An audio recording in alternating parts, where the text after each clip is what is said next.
Gusto ko lang malaman ng totoo kung yan ang mami mo! Oo na! Siya si Mami! Ako nga si Moira. Magtulungan tayo pabagsakin ng mga tanyag. Ang gusto ko lang makasigurado na may balik sa akin si Lynette. Sasali ka dun sa dating game? Naku, Lynette, baka sabihin ng mga tao ay naghahanap ka pa ng lalaki. Hinihikayat po namin lahat ng kababaihan po magpatingin para maagapan po natin ito. Ano pong ginagawa niyo po dito sa East Ridge?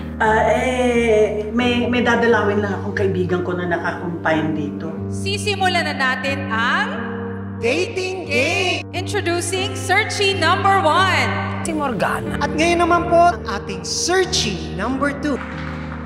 Ikaw? Hindi pa pala kayo nakapunta sa breast center? Samahan ko na lang po kayo. Breast center? Magpapatingin po siya sa dibdib. Unang tanong ko, paano kung malaman ninyo na ako ay may breast cancer? Ibibigay ko talaga sa kanya lahat ng suporta ko at kung kailangan niya ng kasama, kailangan niya ng mga kausap, nandiyan lang ako para sa kanya. Firstly, magpatingin sa mga eksperto. Ito na siguro yung pinakamahirap gawin, pero ito rin ang pinakamahalaga. Maganda po yung ginawa po ninyo na nagpatingin po kayo kagad kasi tiyang ang cancer kapag naagapan, magagamot yan.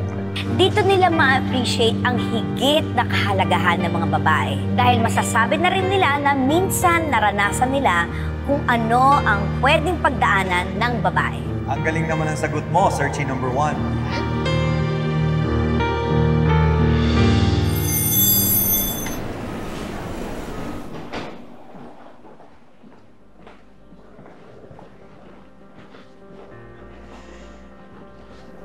Chang, ito na po yung resulta ng mammogram at saka ng breast ultrasound niyo po.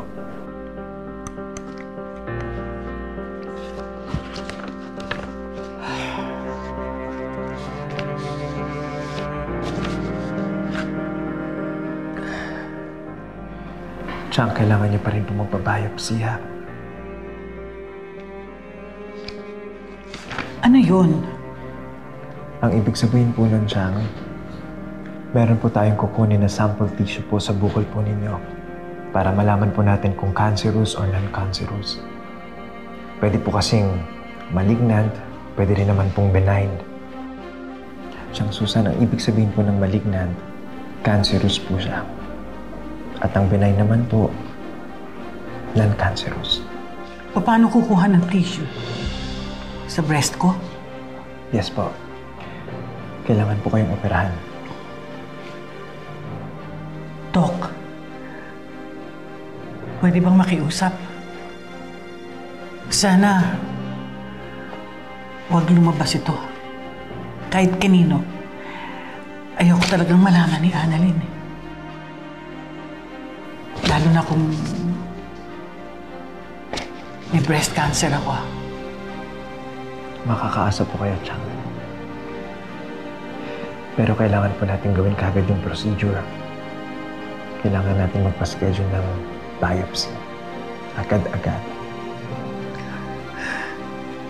Salamat, Doc.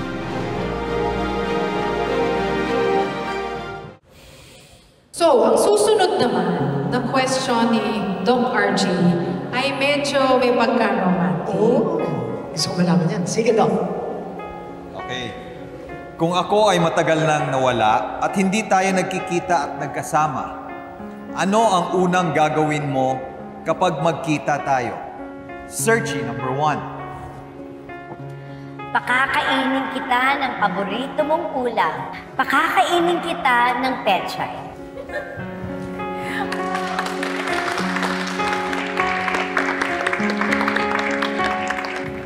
Kayo naman. Magaling kasi ako magluto. Ginisang pechay. Sigurado ako, kapag natikman mo yon, masasarapan ka talaga. Ang galing-galing talaga, madam. Nagtataka ka pa. Kanino pa ba magmana yan kung hindi sa akin?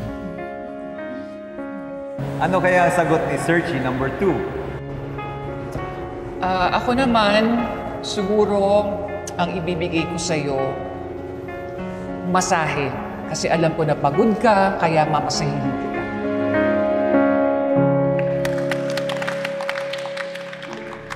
Ano yan? Imamassage mo siya. Eh, bakit? Anong masama doon? Wala, sinabi ko bang may masama? Eh, masarap nga yung masahe, hindi ba? Siyempre, papagod yung isang tao, mamasahihin mo at saka therapeutic ang massage. Eh, lalo naman yung sagot ko kasi gulay yun, healthy yun, di ba? Gulay. Bakit Sir Cheese, huwag po tayo mag-aaway. Wala po tayo sa Senate hearing or sa debate. Kalma lang po, Miss Masahe, Miss Pechay. At okay lang Yes, yan. enjoy lang po tayo. And for our final question, Doc RJ. For my final question, ano ang masasabi mo sa isang taong may malaking problema na kailangan niyang pagdaanan? Pakisagot, Searchy number 2. Simple lang ang sasabihin ko.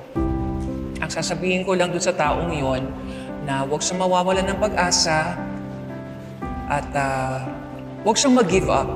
Palagi lang siyang magdadasal at palagi niyang tatandaan na maraming nagmamahal sa kanya at maraming taong sumusuporta sa kanya.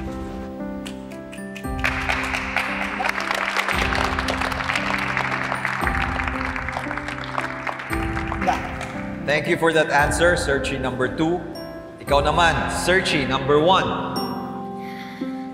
Ang sasabihin ko sa'yo, kung may malaki kang problema, isipin mo na isa itong malaking bundok na nasa harap mo.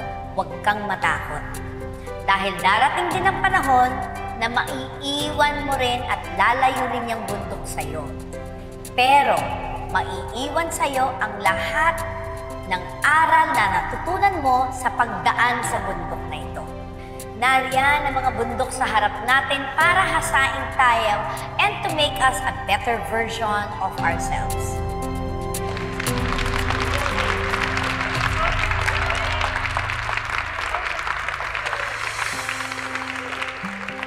Very well said, Searchy number 1. Napaka-profound.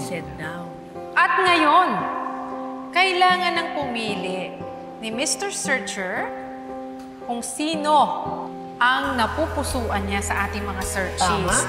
Palagay nyo, sino ang dapat piliin ni Doc RJ? Searchy number 1?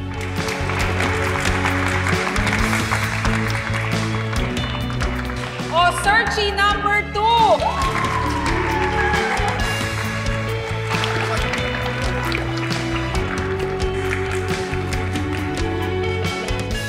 Mukhang may uuwing luhaan mamaya.